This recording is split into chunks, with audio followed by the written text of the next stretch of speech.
느헤미야.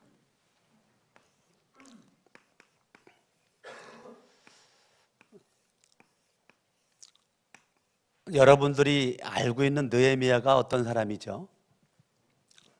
여러분들이 알고 있는 느헤미야. 사람들이 여러분에게 느헤미야가 어떤 사람이라면 한마디는 내가 할 수 있다라고 할 때 느헤미야를 여러분들은 뭐라고 알고 있어요? 여러분이 알고 있는 느헤미야, 생각하고 있는 느헤미야, 말하고 싶은 느헤미야, 어떤 사람이죠? 느헤미야가? 느헤미야는 전쟁 포로죠.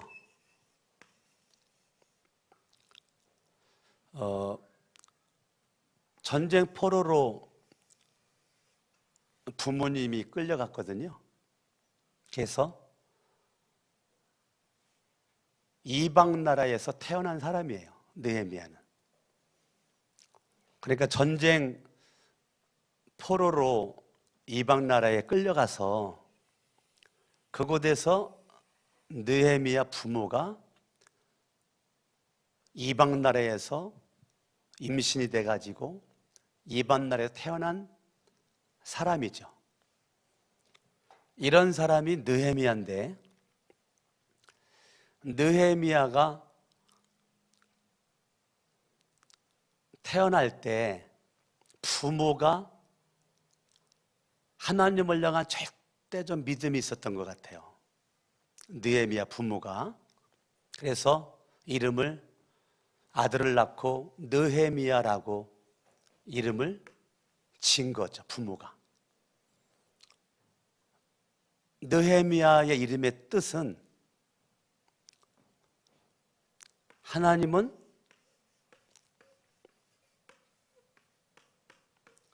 나의 위로자시다. 이게 느헤미야의 뜻이에요. 따라합니다. 하나님은 나의 위로자. 여러분들에게 물어볼까요? 여러분들에게 위로자는 누구예요? 여러분들에게 위로자. 느헤미야 부모는 느헤미야야 이름을 부를 때마다 맞아, 하나님은 나의 위로자시야. 느헤미야 부모는 느헤미야야 라고 부를 때마다 하나님은 나의 위로자셔.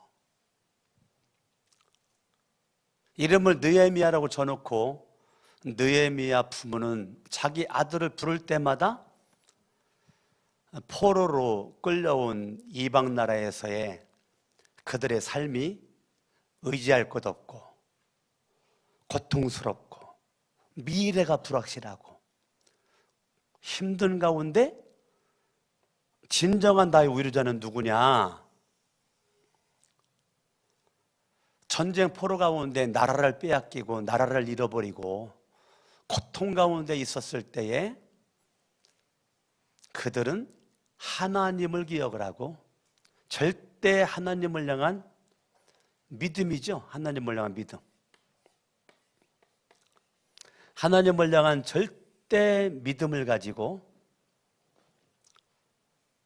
흔들림이 없는, 지금 내 모습은 미래에 빛이 보이지 않는 암담한 현실과 같은 그런 가운데 있을 때 하나님은 나의 위로자.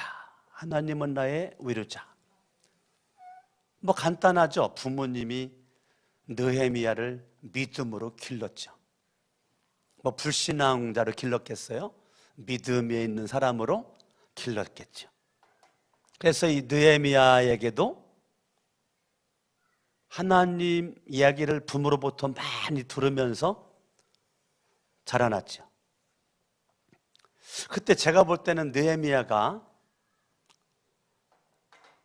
자기의 모습은 포로 중에 태어난 그러한 모습 가운데 인생을 비관하고 고통스럽게 인생을 살아갈 수가 있었을 터인데, 느헤미야는 하나님을 향한 절대적 믿음 가운데 있었던 것 같아요.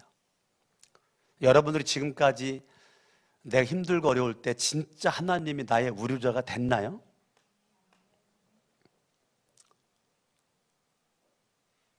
진짜 하나님이 내 우유자가 된 사람은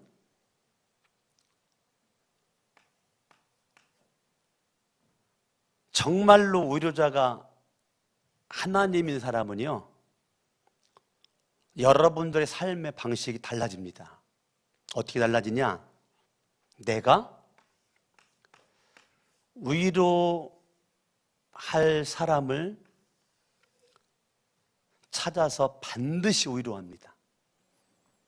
그런데 하나님께 위로받아본 경험이 없는 사람은 다른 사람을 위로하는 거에 관심이 없습니다. 느헤미야는 어머니 아버지로부터 받은 그 믿음과 함께 하나님이 나의 위로자구나 라는 것을 어렸을 때부터 부모님이 그 뜻을 알려주고 알게 되면서 느헤미야 마음속에 내가 누군가에게 위로를 받아야 돼. 근데 사람에게 째째하게 위로받으려고 안 했어. 누구에게 위로받으려고 했어요? 하나님에게 이제까지 위로받으면서 살아왔어요. 그리고서 여기서 멈추지 않고 나는 누군가를 또 위로한다. 이거는요, 치유받은 사람만 가능하죠. 내면 세계에 아픔 있는 사람은 절대 위로할 수가 없습니다. 내면 세계에 아픔 있는 사람은 절대 위로가 안 되는 거죠. 누가 위로합니까? 치유받은 경험이 있는 자가 아픈 자들이 눈에 보이는 거예요. 근데 치유받은 경험이 없으면 아픈 자들의 마음을 몰라요. 그러니까 위로가 안 되는 거죠. 내가 위로받은 경험도 없고 치유받은 경험도 없고 그러면 여기에 관심이 없는 거죠. 그런데 진짜 하나님이 나의 위로자다, 이것이 믿음이 확실하면 위로에 관심 있는 거죠. 저는 느헤미야를 참 멋지게 보는 것이요, 느헤미야가 포로 가운데 태어났지만 하나님을 향한 절대적 믿음을 가지고 느헤미야는 미래에 대한 희망, 소망,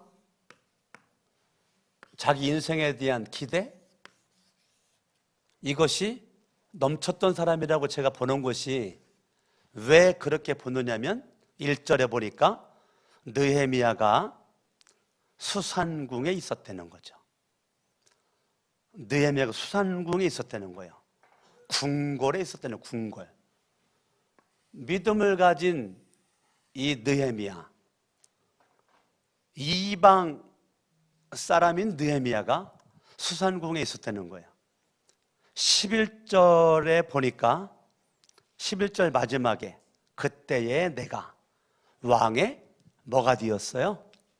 뭐가 되었어요? 술관원이 되었다는 거예요. 그러니까 하나님을 향한 믿음 가지고 사는 모습 가운데 이 느헤미야는 상당히 신실했던 것 같아요. 그래가지고 사람들한테 인정을 받았던 것 같아요. 그리고 실력을 키웠던 것 같아요. 어찌됐건 지금으로 말하면, 우리나라로 말하면 대통령의 비서실장이 된 거죠. 이 술관원이라는 것은 당시에는 왕을 살해하는 일들이 많이 있었기 때문에 늘 왕이 먹는 음식을 먼저 맛을 보는 사람이 있었어요. 왕이 술을 좋아하니까 왕이 술을 먹을 때 항상 옆에서 술을 먼저 맛보는 사람이 이게 느헤미야였었다고요. 그래가지고 안 죽네? 그래, 그 다음에 왕이 그 술을 먹었단 말이에요. 그러니까 술이라는 것은 밥 먹을 때만 먹는 게 아니잖아요. 수시로 먹잖아요. 수시로. 그러니까 늘 왕과 붙어 있었어요. 지금으로 말하니까 대통령의 비서실장이란 말이에요. 그러니까 술관원을 여러분들이 우습게 보면 안 된단 말이에요. 그러니까 어떻게 보면 상당히 높은 정치적인 위치에 있었던 그런 술 맡은 관원이었단 말이에요. 그러니까 정치적으로 자기의 인생 포로 가운데 있었던 이 느헤미야가 어떻게 보면 인생 성공한 사람이죠. 인생 성공한 사람이에요. 어찌됐건 사람들한테 인정받고 실력도 있는 모습으로 성공할 수 없는 환경을 뚫고 성공한 사람, 그게 느헤미야라고요. 이 느헤미야가 성공했으니까 이제 자기 부모가 태어난 말로만 들었던 건 별로 관심이 없을 수가 있단 말이야. 왜냐하면 이방 나라에서 성공했고 솔직히 부모의 고향 나 몰라. 나 관심 솔직하게 없을 수도 있다고. 왜? 내가 지금 세상 잘 나가는 대통령, 비서실장, 왕의 비서 속에 술 맡은 관장으로 있으니까 뭐 보이는 것 없죠. 뭐 부족한 거 하나도 없죠. 아쉬운 것 없죠. 그런데 2절에 보니까 내 형제들 가운데 하나인 하나니라고 하는 형제가 있었어요. 그 형제가 있었는데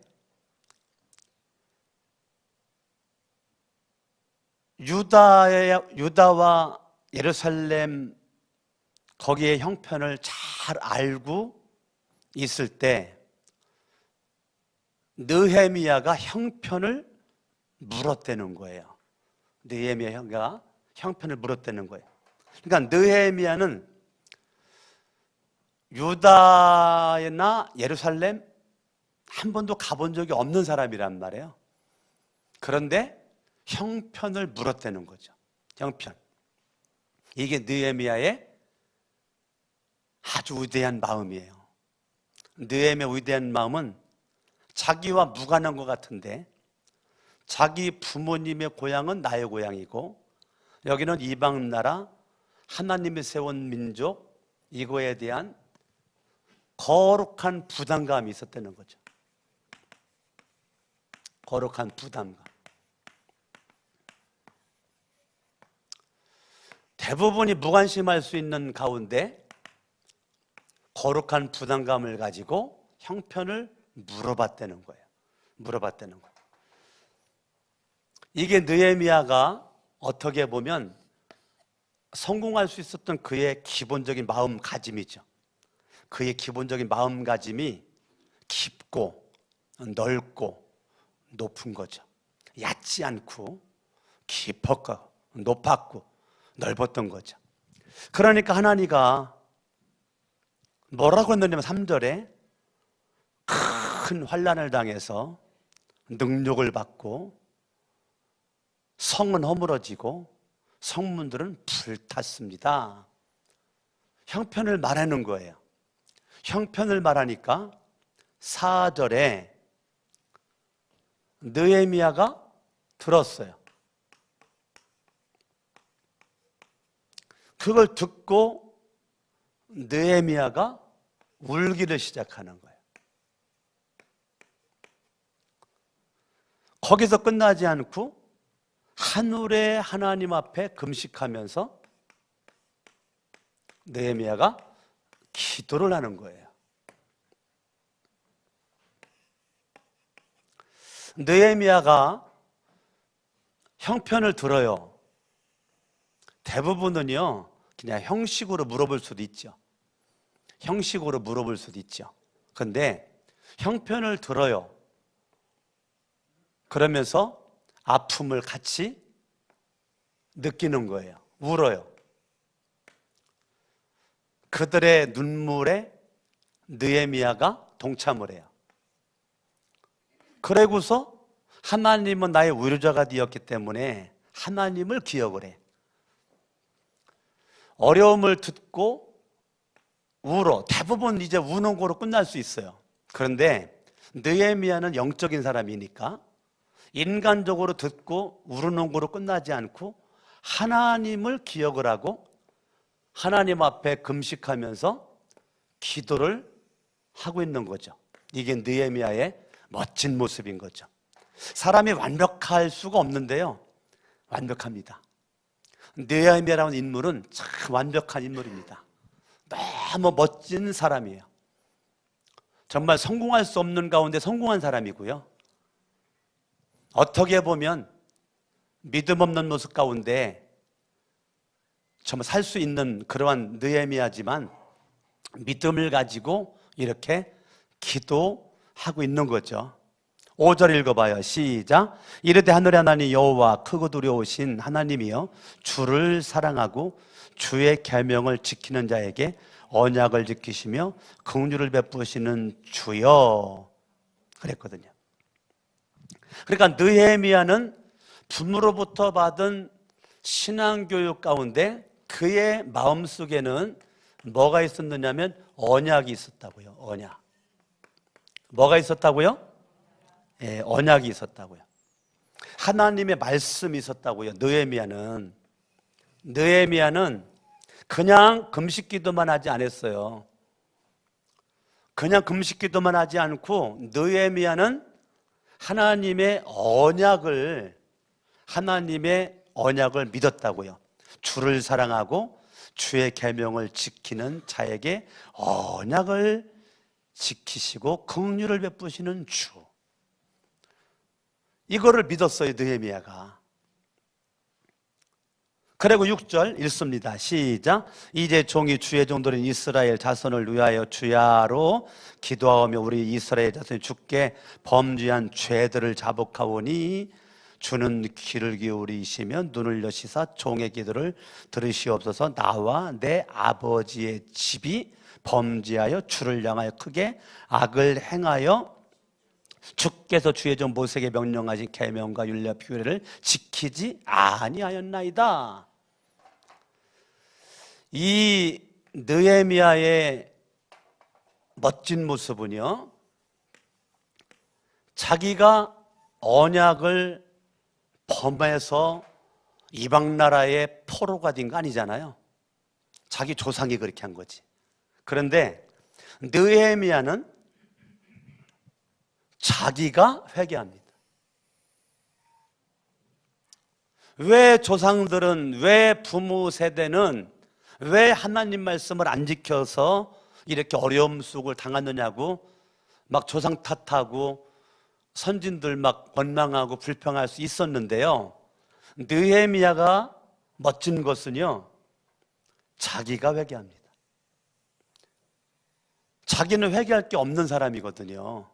근데 나와 내 아버지 집이 범죄하여 주를 향하여 크게 악을 행하여, 자기는 범죄하고 악을 행한 사람이 아니에요. 그럼에도 불구하고 하나님의 언약을 향한 절대적 믿음 가운데 하나님 앞에 자기가 가슴을 치면서 회개를 합니다. 우리가 이렇게 포로가 된 것은 하나님을 사랑하지 않고 말씀을 지키지 않고 하나님을 배반하고 범죄했기 때문에 우리가 포로 가운데 있는데, 그거를 느헤미야가 범죄했다라고 통해 자복하면서 회개하는 모습이죠. 8절 읽어봐요. 시작. 옛적에 주께서 주의 종 모세에게 명령하여 이르시되 만일 너희가 범죄하면 내가 너희를 여러 나라 가운데 흩을 것이요. 이미 옛적에 모세가 명령했다. 그러면 느헤미야는 이미 이런 말씀을 다 알고 있었다는 거지. 느헤미야는 정치만 한 사람이 아니고 기도만 한 사람이 아니고 느헤미야 마음속에 그의 인생의 중심에 있었던 건 뭐냐? 하나님의 언약의 말씀이었었다는 거예요. 하나님 언약의 말씀이 있었다는 거예요. 9절. 만일 내게로 돌아와 내 계명을 지켜 행하면 너희 쫓긴 자가 하늘 끝에 있을지라도 내가 거기서부터 그들을 모아 내 이름을 두려고 택한 곳에 돌아오게 하리라 하신 말씀을 이제 청하건대 기억하옵소서. 자, 느헤미야가 얼마나 멋있느냐면 말씀을 너무 잘 알고 있는 거예요. 하나님의 말씀을. 그리고 하나님 앞에 지금 기도를 하는데요, 뭐 가지고 지금 하나님 앞에 대들었냐면 말씀 가지고 대드는 거야, 말씀. 예. 그러니까 느헤미야는 그냥 기도하지 않고 말씀 붙잡고 기도하는 거예요. 이게 느헤미야의 멋진 모습이란 말이에요. 하나님의 말씀을 붙잡고 느헤미야가 기도하는 거예요. 말씀을 기억하시옵소서. 아니, 하나님이 몰라? 다 알지. 잊어먹으면 느헤미야가 잊어먹고 모르면 느헤미야가 모르는 거지. 전지하신 하나님이 그래 본인이 하신 말씀을 약속한 거를 모를 리가 있겠어. 그럼에도 불구하고 하나님 말씀하신 것을 하나님 기억하옵소서. 이거는요, 느헤미야는 말씀에 대한 확실한 언약의 말씀에 대한 절대적 믿음이 있었다는 거죠. 하나님이 말씀하신 것은 그대로 될 거라고 믿었던 거죠, 느헤미야는. 그러니까 하나님 앞에 달려드리는 기억하시옵소서, 말씀을 기억하시옵소서 라고 하나님 앞에 하면서 11절 주여 구하오니 귀를 기울이시고 종의 기도와 주의 이름을 경외하기를 기뻐하는 종들의 기도를 들으시고 오늘 종이 따라합니다. 오늘 종이 형통하여 이 사람 앞에서 은혜를 입게 하옵소서. 여러분들이 이런 기도 좀 하셔야 된단 말이에요. 오늘 종이 형통하여 이 사람들 앞에서, 내가 만나는 왕 앞에서, 함께는 정치인들 앞에서, 수많은 사람들 앞에서 내가 은혜를 입게 하옵소서. 아침마다 요 기도하고 나가란 말이에요. 요 기도. 예?